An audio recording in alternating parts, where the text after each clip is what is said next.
Morning, peoples. So it is October 20th. The baby love's birthday. She is 19 today. She's an adult. And she was an adult last year, but I think it's finally setting in. I have a 19-year-old. She's gorgeous and amazing.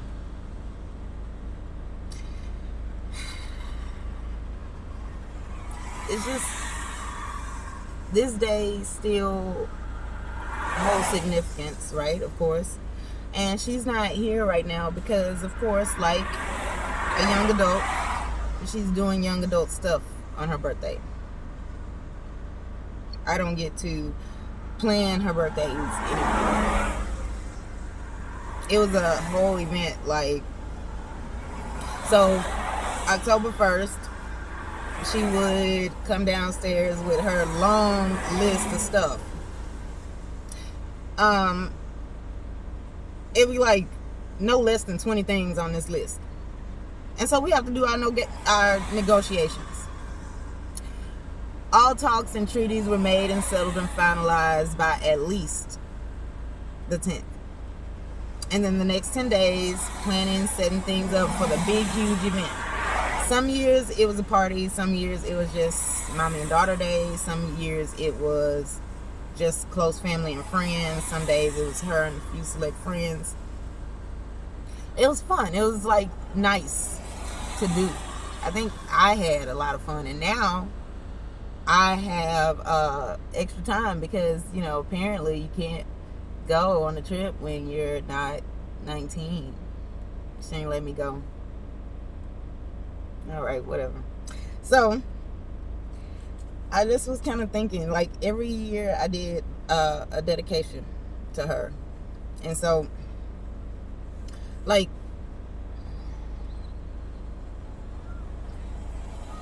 I do it for my son too, but he kind of likes it less. So it's nice when you have a daughter, you can do things like that. Just thinking, and I think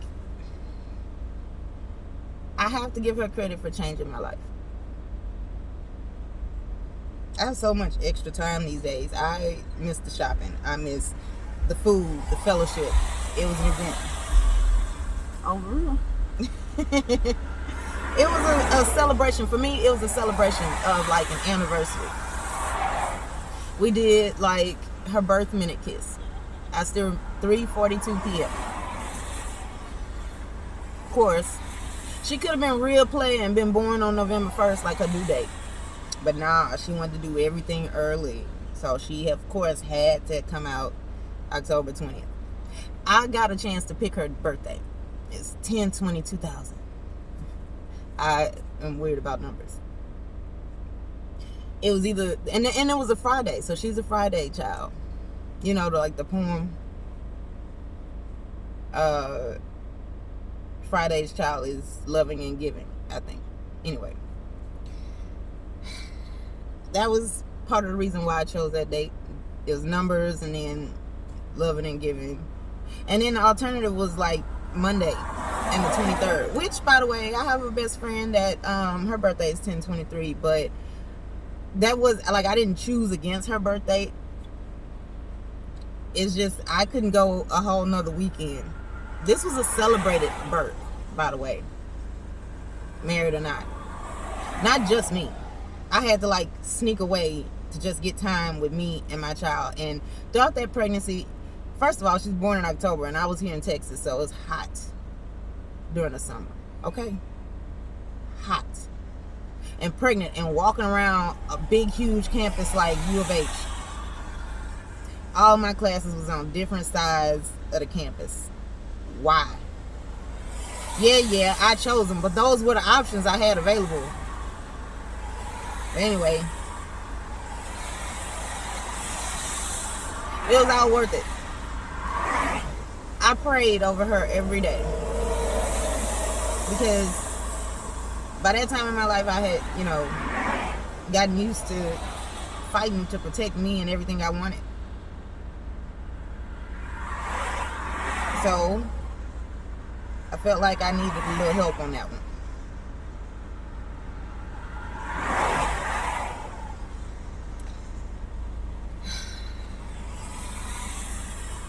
One thing, like, she's always had her dad in her life. She was a daddy's girl.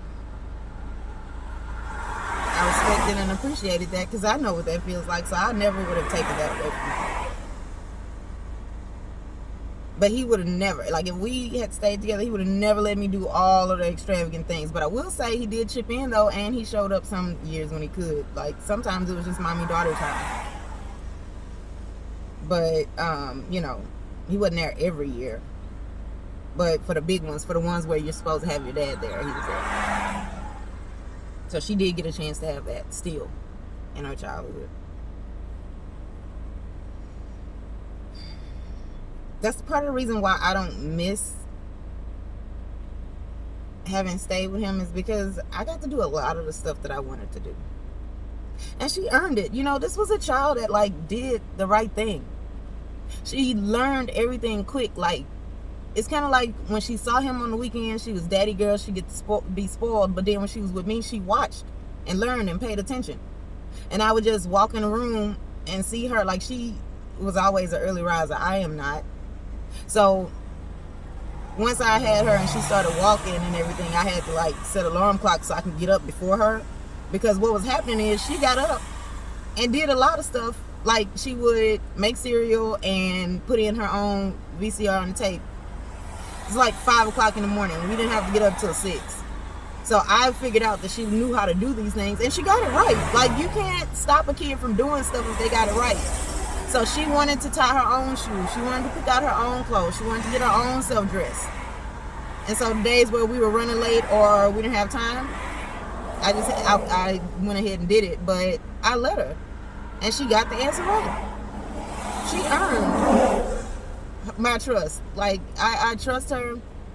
I feel like she's a great child. She's a great kid, and now a great woman. And she earned it on her own too. Like, I could not ask for a better firstborn. She helped out with her baby brother. She was 7. She was 6.5 when he was born, and so she wanted to hold him. She wanted to give him his bottle. I had to stop her from changing his diaper, though, because, like, she figured out how to do it and she got it right. But I was like, no, come on now, that's just extra. Just, you know, you have to be a kid, enjoy your childhood. And I promise, like, she wanted to do it, but I didn't let her, because some things, just no. Okay, I can be mommy, thank you very much. But she was very helpful. She was everything I needed, because I felt like nothing was mine. And so maybe that's why, you know, like, I finally felt like this one is mine. I would babysit family members or whatever, and then I had some of my friends that had babies, but they went home. So this one I get to have. This one is mine, and I can do things, and I can be a good mom. It's the thing I always wanted to be at my core. Everything else was secondary, but so I got a chance. I didn't go out purposely looking to do that, but given my chance, and I think I did a good job.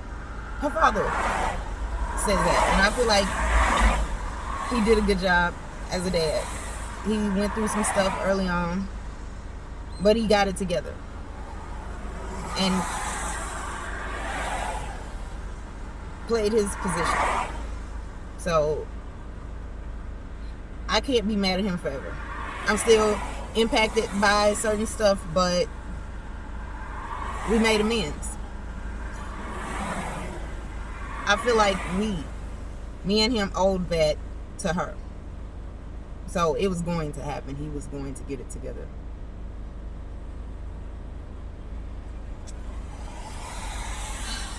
She gave me something to live for. Like, I think about my life sometimes before and after Tayway,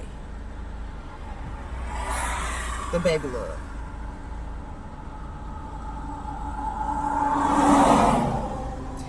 With my childhood, I was told it's a slim chance that I would survive and do anything positive. I feel like she slowed me down from living according to that, living with that idea, planning. So I was like, yeah, well, okay, I may not survive, but she will. So I think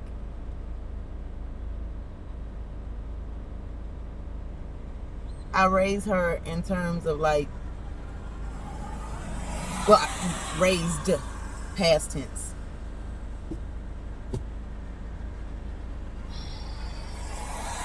Making sure nobody would say that to her or about her. Out of my environment, I was the kid that the teacher saved. We all were told nothing good was going to happen. But I was the one that they picked out for whatever reason and said, well, we're going to put our resources behind you.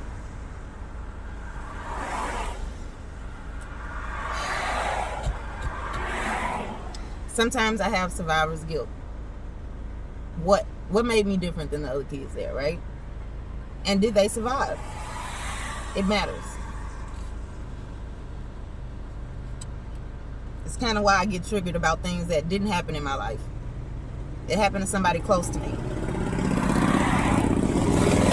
in a group to which I belong. You know, I know what my 40-year-old crisis is going to be. I'm getting a motorcycle. I'm going to be cute on the motorcycle.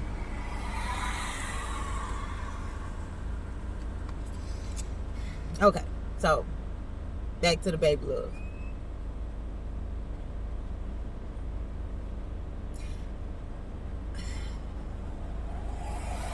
She was a mini me. Her father noticed that first. He would call me on his weekends and tell me how she makes certain faces that I do. She was so sad to leave him on Sunday evenings. I was like, okay, so y'all can hug it out, but we got stuff to do.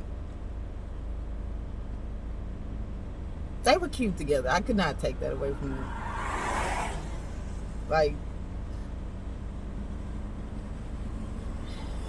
the interesting thing is when she went to high school, he tried to lay down the law. Yeah. We have a outspoken daughter who makes sense. Apparently, watching me like negotiate, like, how do you tell a kid no when they're making sense? Yeah, that was funny. And with him being a cop and that attitude, yeah, I didn't even say nothing. I just let that happen. You got to let that play out. That's how she was born. Head full of hair and strong lungs. Lord.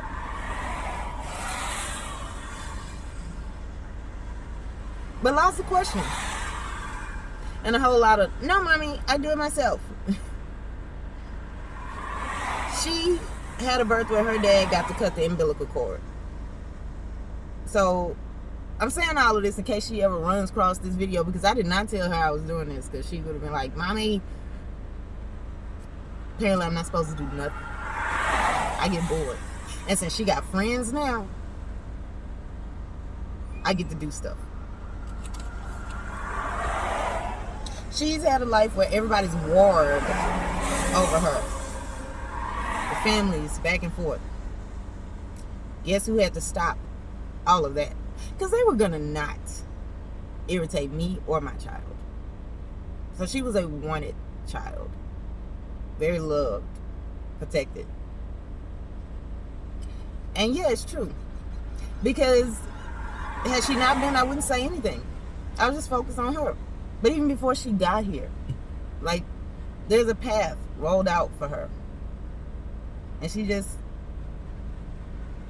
her whole life, like, it's, listen, these birthday parties I had to plan, I had to limit the guest list, because in addition to all of this stuff on the list of stuff that she wanted, it was like so many people that she wanted to invite. So what I said was, you only get to invite people that you speak to every single day. it still was like 20 people. How do you find time to talk to this many people in a day? But okay, I just went on and capped it at 10, unless it was one of the years for the party.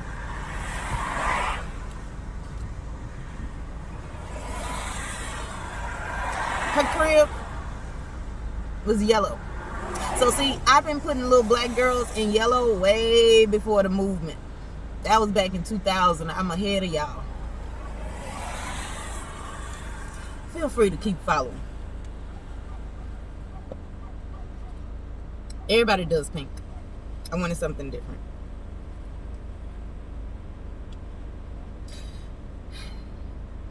So, like, I'm sharing this experience because, one, I'm open all the time. Two, it's a nostalgic day because, I think, like, this is the memories. This is what I'm thinking about all day today. And in case you've never given birth, just so you know, it changes you.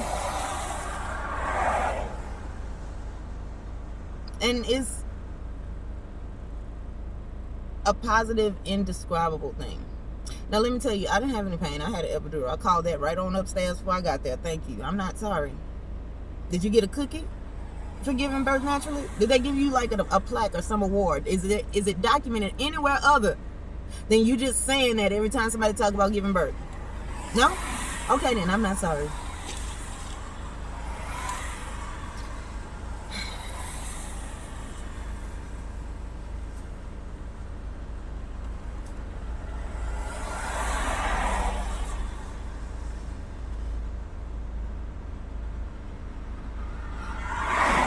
I think, like, what's missing is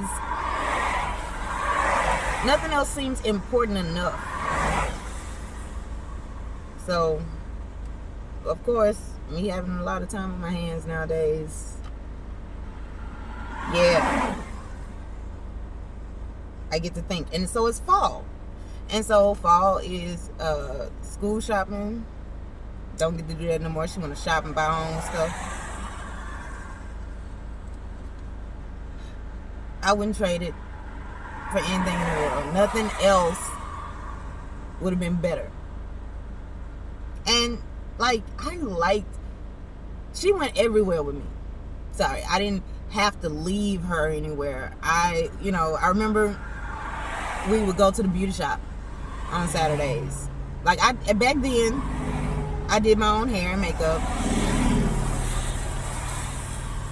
So we would just go up there to talk. One of my friends was a hairstylist, and so everybody would just meet up there and talk just about normal stuff. I couldn't go to the club with them later that evening, but we hung out. So she got to see, like, women talk. But, of course, conversations were kept appropriate in front of my baby love. Or either she would play with toys, or either, like, watch cartoons when all of the other stuff talking happened. But, like, she fit in. I wasn't really doing a whole lot of stuff before I got pregnant that meant that I couldn't do it after she was born. So, I mean, yeah, I was a square. So how did I end up pregnant? Oh, yeah, probably because I was a square. Like, it's not like he had to be like, oh, well, I can't have a child with her, so I didn't do much. Guess he knew she was going to be taken care of, right? That's always been my personality. She happens to have been born in autumn, like me, my favorite season. So, yeah, my baby loves a Libra. That just so happens to be my rising sign. So I think maybe we had a lot in common. But she actually was the charmer. She is the one that was the voice of reason to her friends. And she was open. Like, she didn't sneak. She didn't hide things. She asked questions. And I think that had something to do with how I handled it. Is I would answer the question. I didn't hide anything from my child. Hope it helps. Hope she understood. I hope I got the answer right.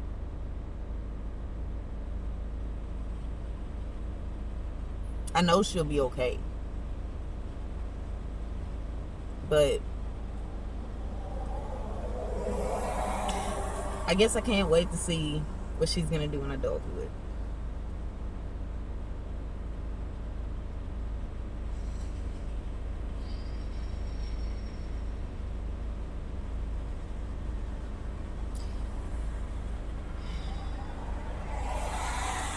College. I won't be saying what college she's going to or nothing like that. But my favorite memory, when she's 11, walking in on her and her bestie, whose birthday was 2 days before hers, starting a party planning business. See, I was joking around and I said, well, we don't have enough money this year because I like to prank my kids. I do. I prank my kids. And I'm not sorry. It was funny. And it was funny watching them struggle to try to prank me back. I am the queen. But anyway, so I told her we didn't have any money. She decides that they're going to start charging the kids in her class. And what killed me was it was two separate prices. It was the prices for people to just get the flyer of what was going, what was going to be at the party. Not going, just to know what was at the party. Because, this is the part that impressed me. She knew, like, we had a copier and a printer and all of that stuff at the house, so that part would have been free. And these kids in her age knew how to work computers and stuff, so they were just going to make a bunch of flyers and charge kids one price to get a copy of the flyer. I didn't say nothing. I wanted to see how far they was going to go with this, right? So then the second, the higher tier was the people who actually wanted to buy a ticket to the party. First of all, that's where I come in. No. I understand you want to start a business and all, but first of all, how you gonna stop them from sharing the flyers? And then two, so you gonna charge admission? First off, there's a cap to how many people come to this. You might want to choose the people that you like the most and not just who gonna come up with the money, because no, I'm not having all that in my house, all right? This was the year that she was getting a house, like a sleepover, a house party, and they was 11. So we not having no 35, 11-year-olds at my house. So yeah, I mean, I like the spirit. I like where their mind was going, but no. But it was interesting. It was very telling. She didn't whine. She didn't call her dad and tell on me. She was like, all right, you ain't got no money? Don't worry about it. I got it. No. So I was like, okay, listen, that ain't the real reason. You just gonna cap this off at 10. Pick 10 of these kids and move on in life. So yeah, I got out there trying to there's this what do you call it, little dance revolution thing. I tried to do that. Man, listen, I realized I was old.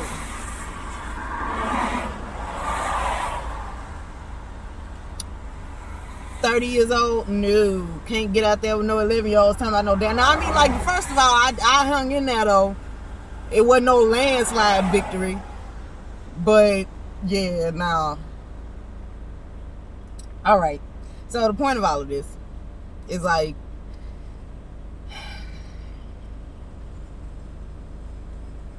her dad gets worried.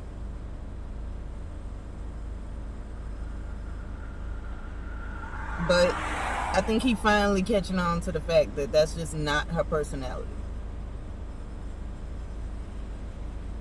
And it'll be interesting. Guess we'll see. I am salty though. I mean, I could have went out, but nah, never mind. I'm not 19.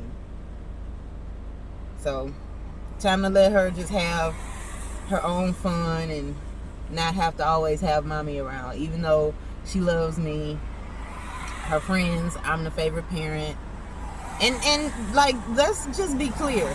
It's not because I'm permissive.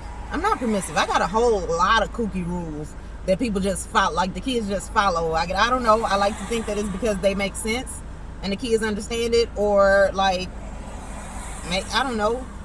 But the point is, I got more rules than other people. So it's not about being permissive. I guess I understand. something you don't get a lot of at 19.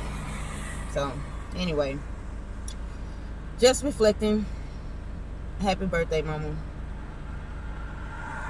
And I know why I can't be